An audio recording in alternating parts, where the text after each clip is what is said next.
I'm going to answer it kind of in a general way, and then I'll try to flesh it out just a little bit. That is, number one, a fantastic question. In any given week, there can be multitudes of things that sometimes rapid fire come at you. Just really like, wow, I'm really weak in this area. I need a lot of help. So I have a question then. Is there any advice you can give on being able to tell if God's called you, or if it's just something you've wanted to do, but it's not really a call, if that makes sense? Yeah.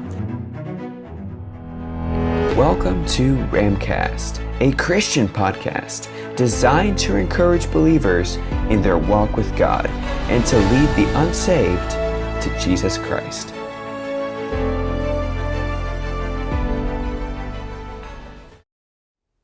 Today, I am with the senior pastor at Burge, Terrace Baptist Church, Pastor Todd Curtis. Pastor, thank you for coming along. Hey, absolutely. Really appreciate you coming and taking the time to join this podcast. Absolutely. So today, I'm really excited because this is the pastor at our local church that I go to, and I'm really thankful that he is here today. Pastor, can you share a little bit about yourself? Oh, sure. Yeah.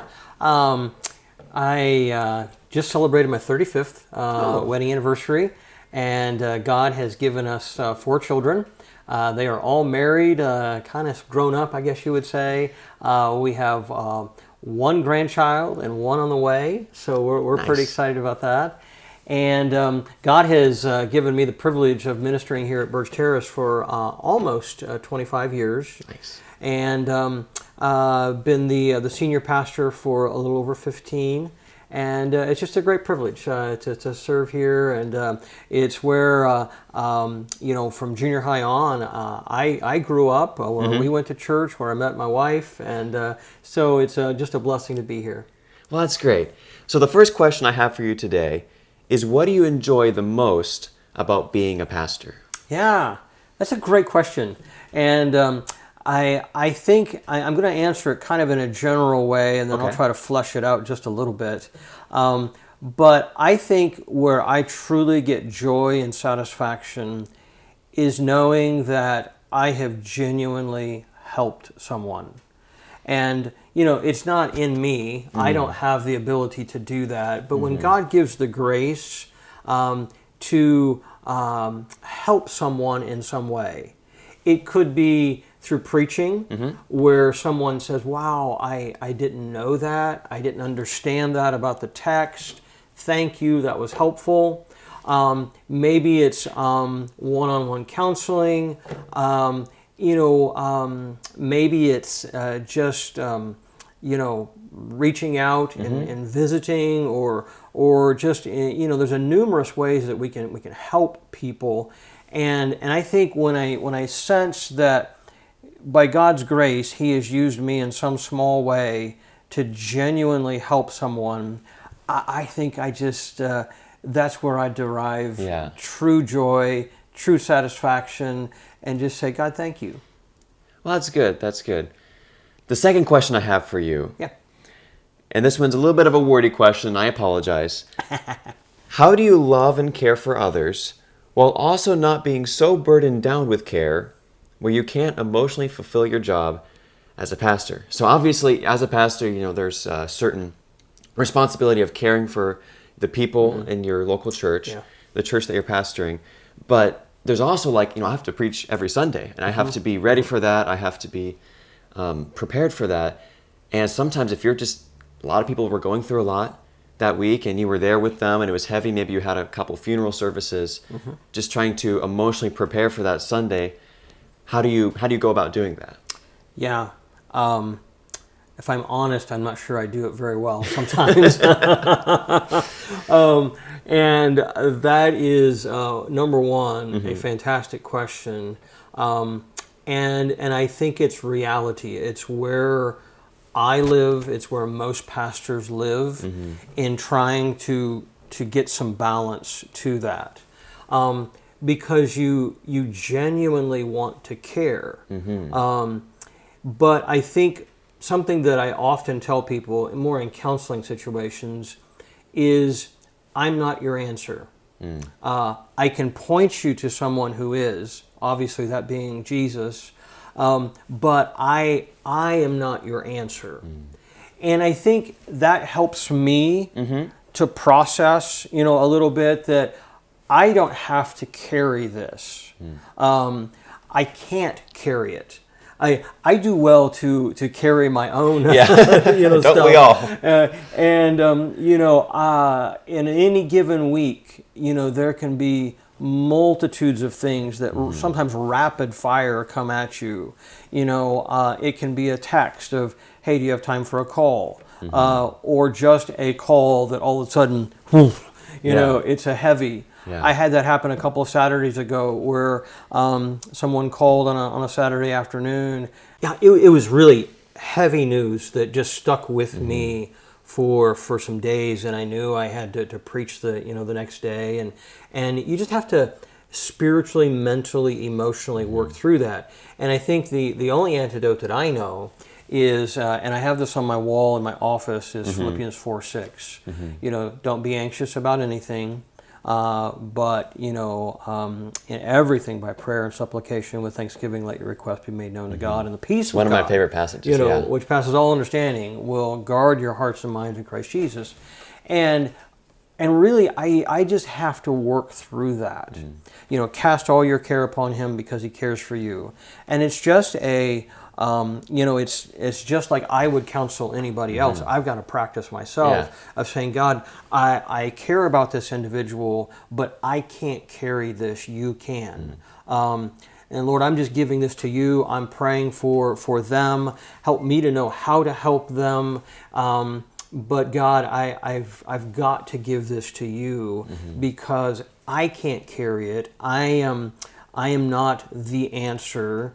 And honestly, Ramiro, there's sometimes even where we are personally, maybe it's not somebody else's burdens, it's my own burdens. Yeah.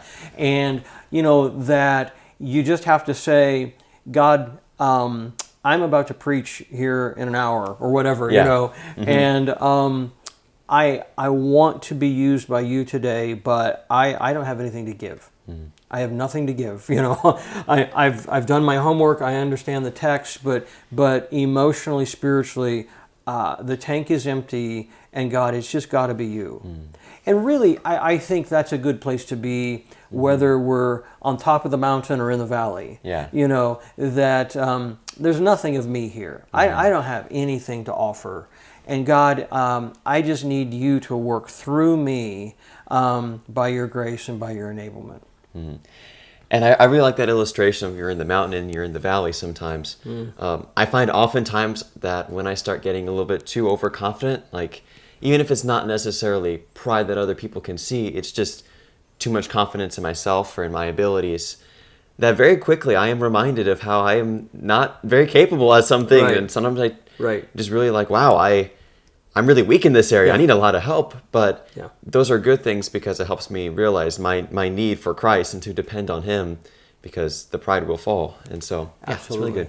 And I think there's a certain aspect where you, on a human level, you just have to say, there's a job that has to be done. No matter what whether it's preaching or something else, and I have to do it.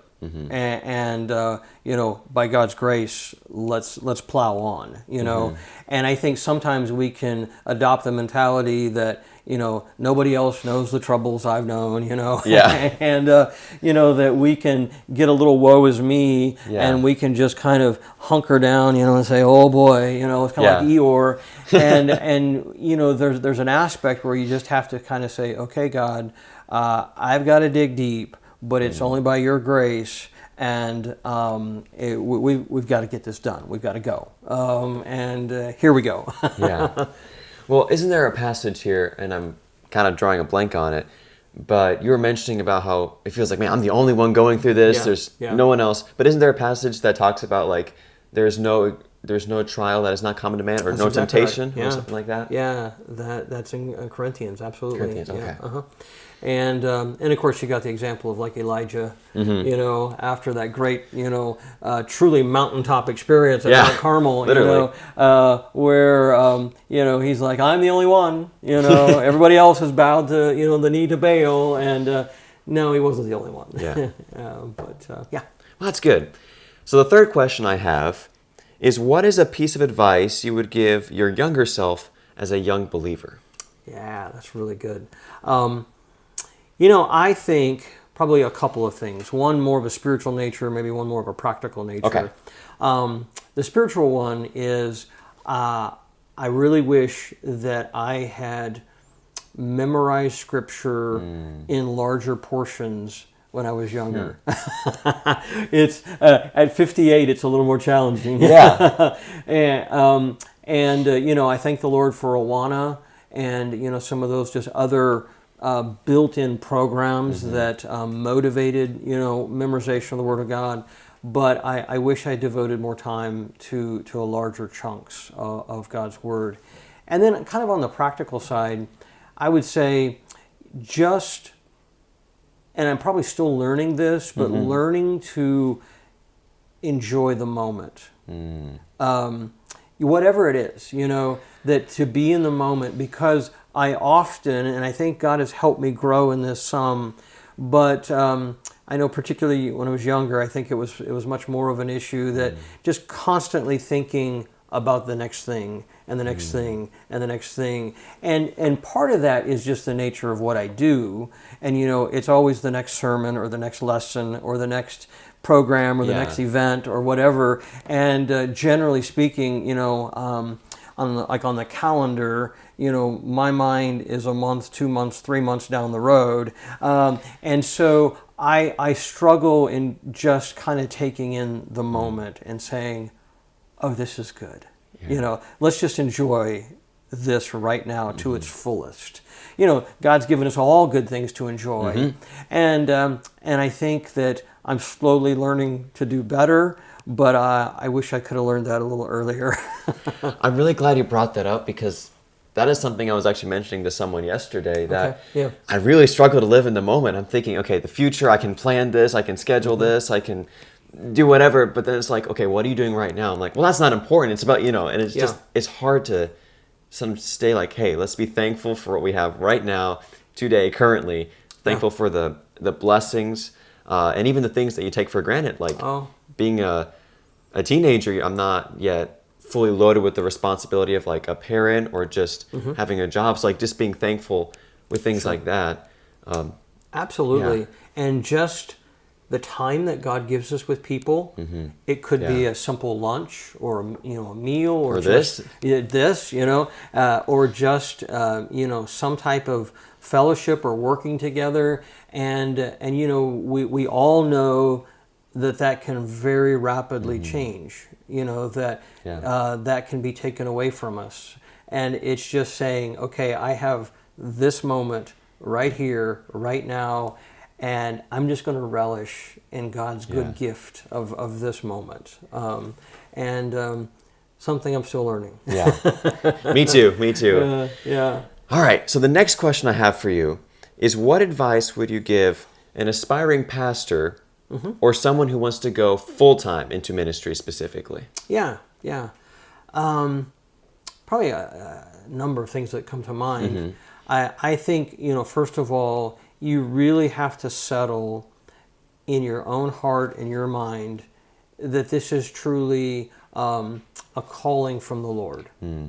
That, this isn't a whimsical, oh, this would be kind of cool, and this would be fun. And maybe you see somebody in a certain aspect of ministry and you think, oh, wow, that would be awesome.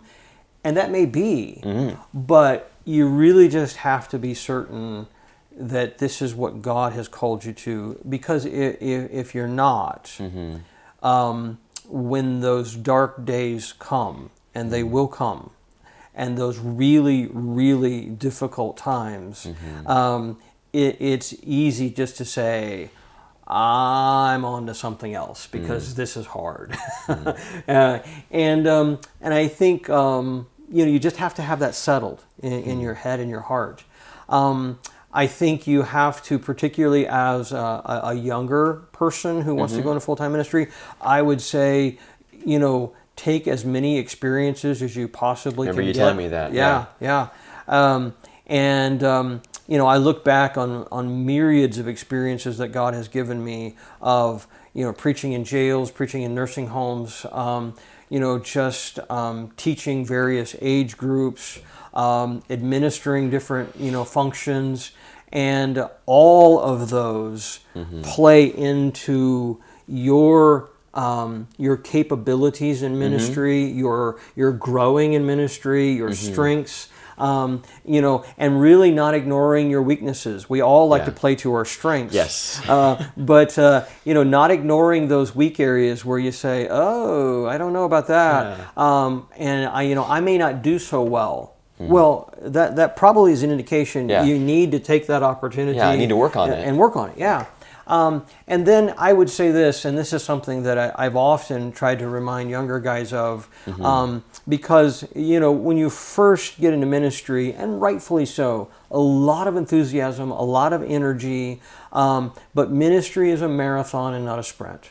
That's good. That's good. And it's keeping, I think sometimes in culture we refer to it as a work-life balance. And really my life is ministry, but there still needs to be a balance in things. And that, certainly never to the detriment or sacrifice of your own family. I am a firm believer in hard work. And, sometimes it's just nose to the grindstone and you got to plow through. Get it done. You got to plow through. But at the same time, never should that be to the sacrifice of your family or your marriage or anything that is near and dear.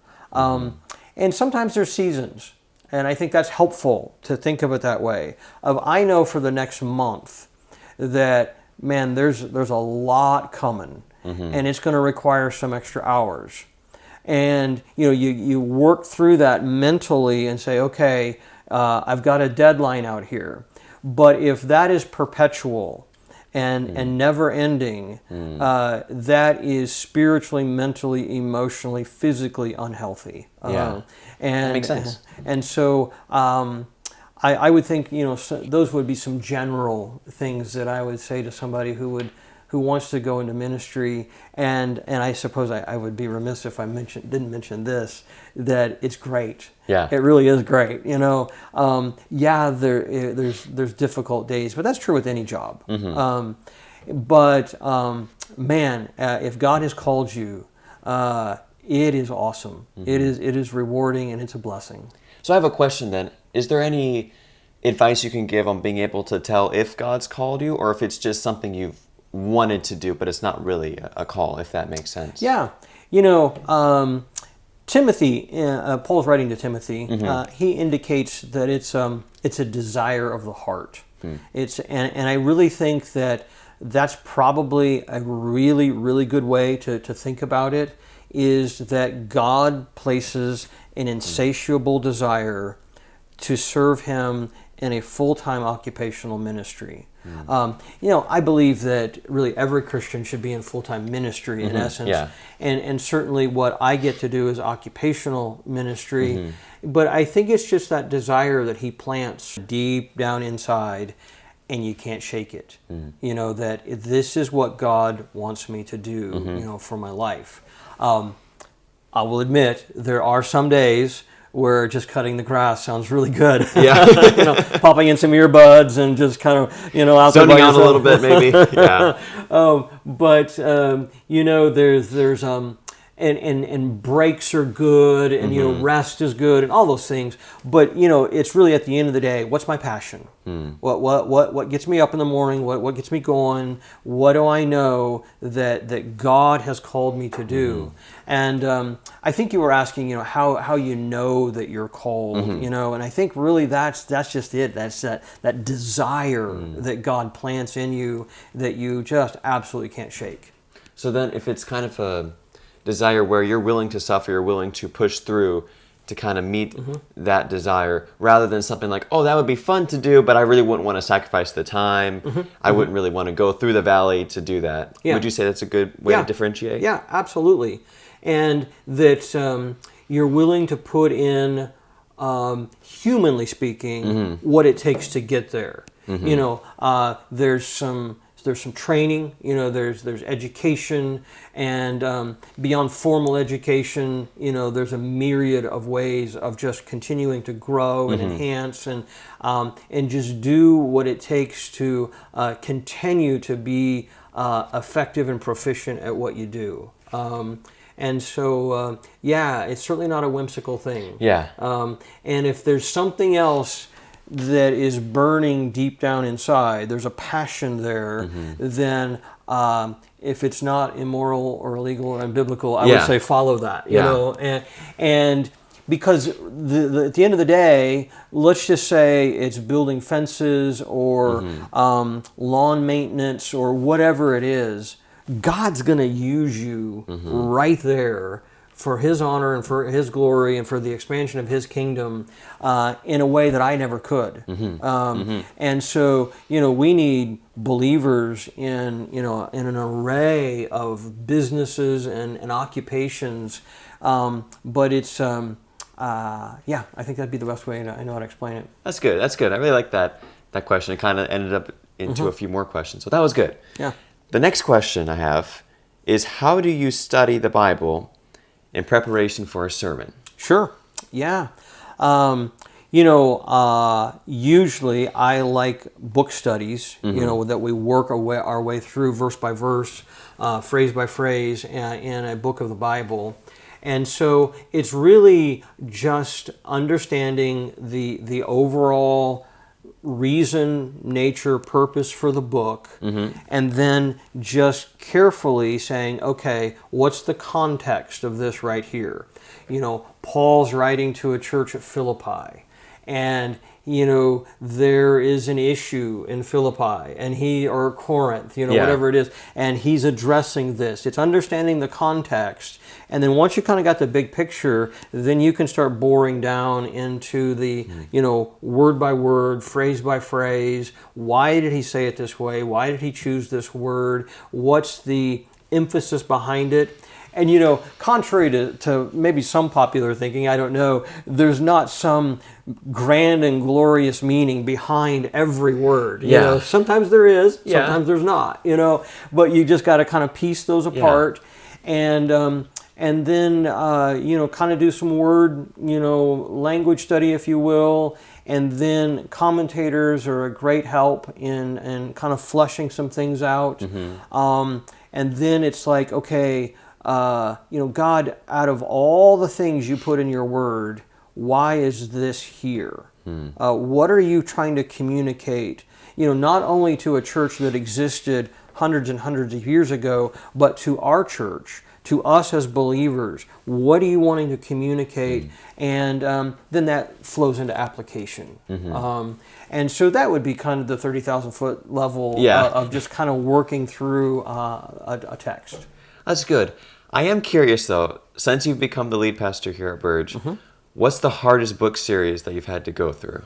Yeah, I would say probably the most challenging was the book of Daniel. Really? Yeah. I know you did one over Revelation. I'm a little bit surprised it wasn't that one. No, that was, and there were very challenging parts to that. But once you get past chapter 6 in Daniel, there's some immensely challenging text there, particularly chapter 11 in Daniel provides some great challenges.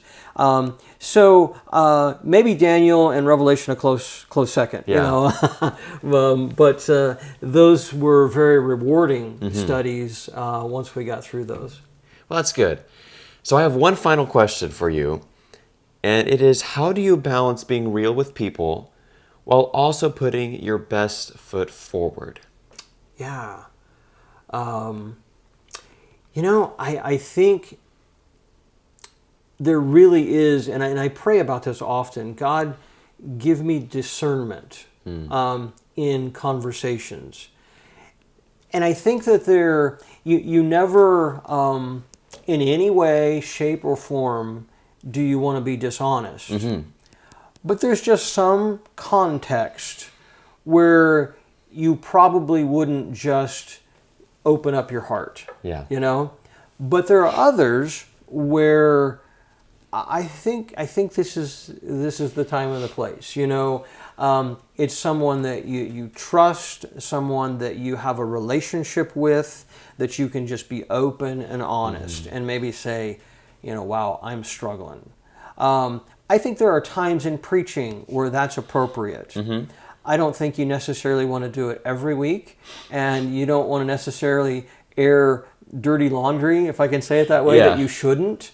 But there is, I think, an honesty that helps people to say, that guy doesn't have it all together. He's not claiming to be perfect. And I don't want to come across that way ever. That, hey, I sometimes struggle reading my Bible as much as you do. Sometimes I struggle in praying as much as you do. I'm not standing here or sitting here saying, I've got it all together.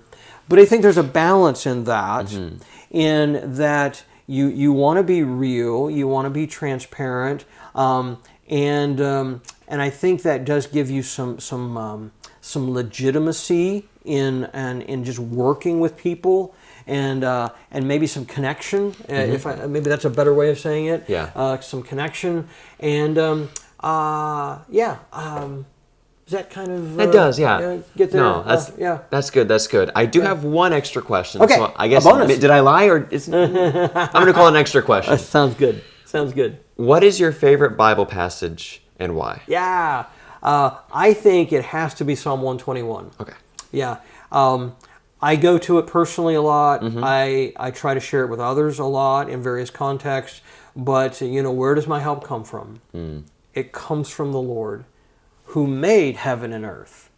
I mean, the very God who spoke the universe into existence is the very God who's my helper. Wow. And something that I like to rehearse in my own mind is, that's really good help. That's really, really good help. And then, the psalm goes on to talk about that he doesn't slumber, he doesn't sleep. He is, in essence, my right-hand attendant. He's going to guard me and keep me. And just a beautiful text of the reminder of God's ever-present help.